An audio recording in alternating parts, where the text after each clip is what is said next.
Zach, is there something here that you want to check out? We need to be at the community center by 1500 today. Just think of talking in front of all those people. What do you think, Zach? It's going to get fun.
Zach, we can take a rest if you're tired.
A human bone?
Zach, we can take a rest if you're tired.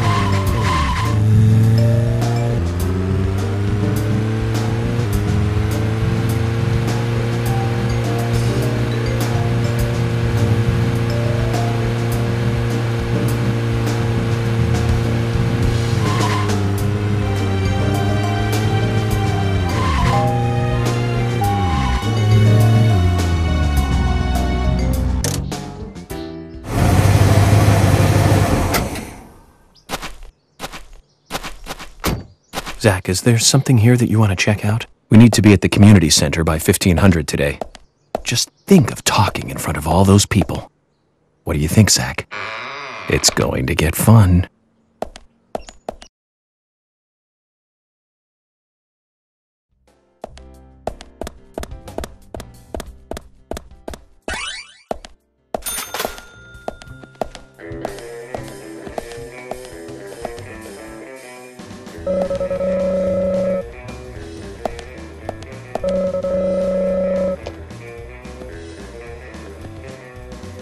FBI Special Agent Francis York Morgan. And you are? Lily Ingram. My husband owns the convenience store, and we have 2 sons.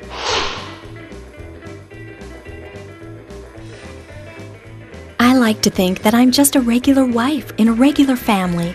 Aside from the point that our sons were the first witnesses to the crime scene. You seem pretty calm considering their involvement in such a big murder case. You think so? I'm glad to hear that. Anyway, if I looked all bleak and gloomy, I think it would hurt our business. Agent Morgan, about that scar. Lily, please don't call me that. Call me York if you can. People have been calling me York for a long time. You're a silly one. No, not at all. I'm just a regular special agent. So what were you about to say, Lily? Huh? About my scar? I'm sorry. I seem to have forgotten. It's because you said something silly. I see. Well, if you remember anything important, just let me know. I will. I'll probably be making use of your store during my stay here, so I'll see you from time to time. Okay, I'll see you soon then. Hi there.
Hi there.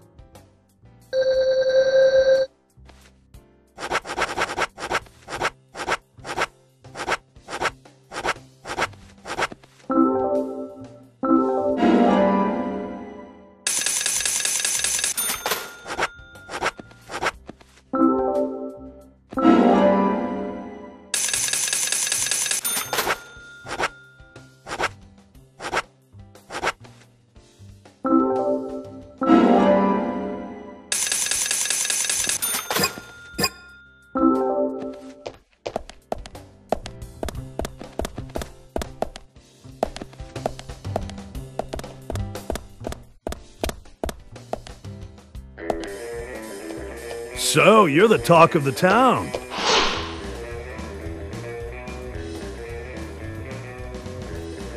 FBI Special Agent Francis York Morgan. Please call me York. That's what everyone always calls me. The name's Keith. A pleasure meeting you, York. Sure is a big scar. It's bigger than I thought it would be. So, Keith, I have a couple of questions about the incident. Huh? Sure, fire away, man. Did you know Anna Graham? Yeah, of course, man. Poor little Anna. She was such a nice girl. I mean, what kind of sicko would do that to her? Well, I'm here to catch that sicko. Listen, even the smallest piece of information might be useful to me. If there's anything you noticed or want to let me know, contact me. Okay, will do, bro. You got my cooperation, FBI. Another thing, I'll be frequenting your store during my stay here, so I'll see you around. Sure thing, bro. We got what you need, so drop in anytime. Hey, bro.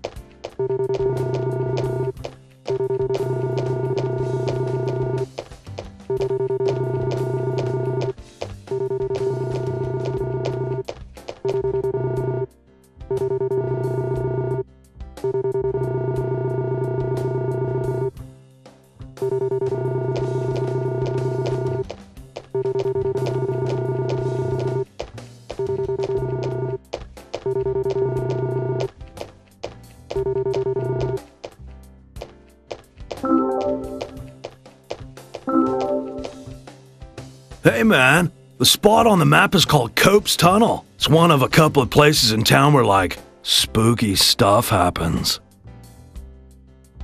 I'll tell you a story, okay, man? But, don't go spreading it around. The spirits, they don't like publicity. Back when this place was a lumber kingdom, you know, the rockin' 80s, that tunnel was the main connection from the lumber yard to this town. Every day, huge trailers would come in and out.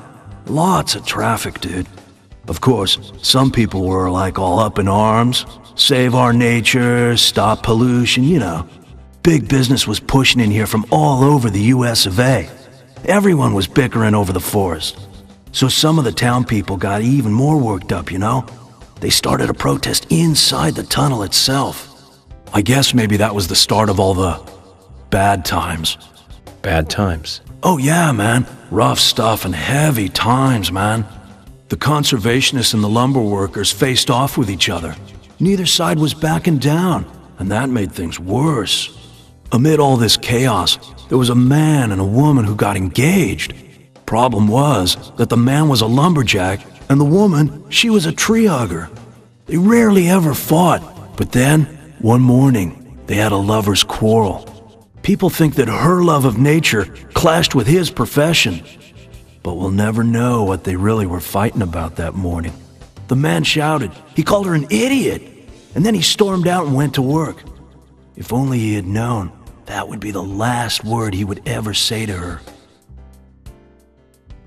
When he finished his work for the day, he got in his car and drove home. When he got to the tunnel, he saw lantern lights glowing faintly. Those fools, not again. He just thought they were protesting in the tunnel again.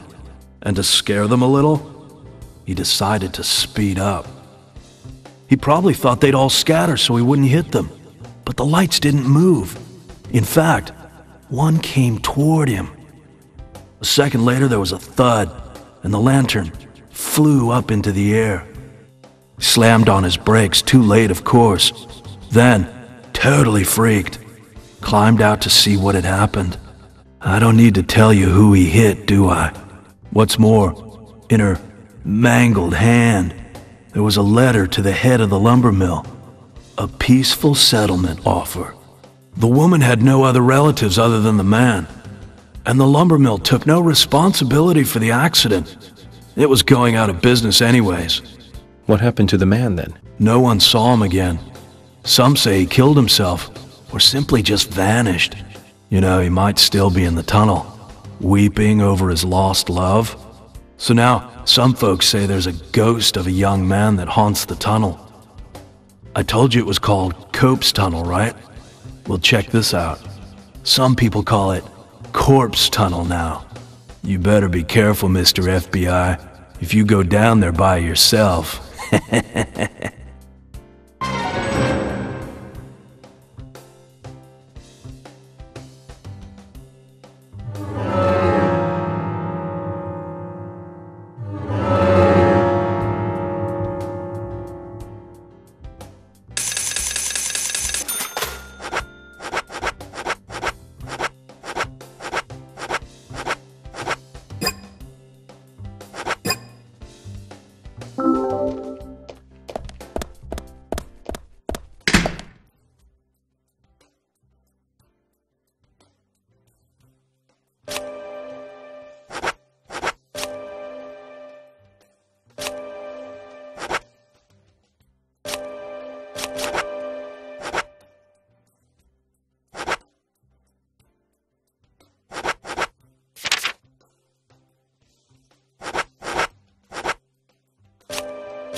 You from out of town? I ain't seen you here before.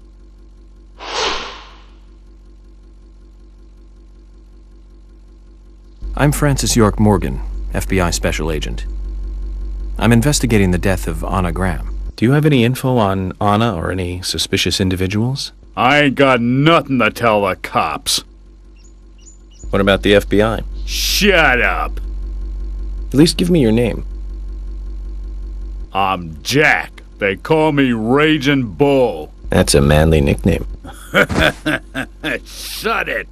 If you're a customer, act like one and shut the mouth. Huh?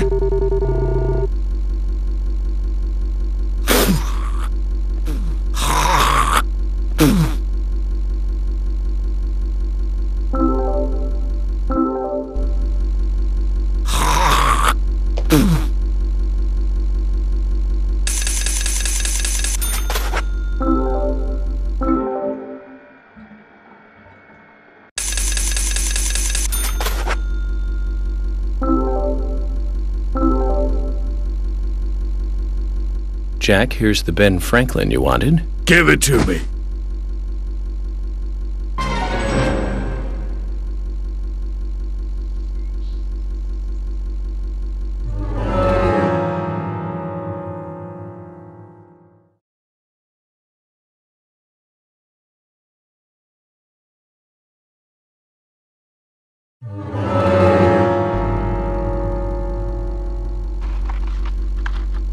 Hey there, Benjamin. I wanted to talk to you. Have you heard this yet?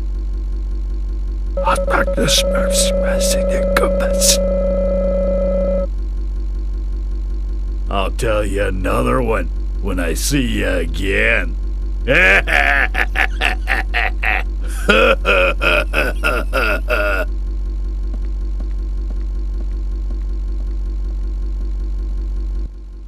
Zach, did you see that? It was as if we weren't here. I wonder what that was all about. Did it make sense to you?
So, where shall we go next?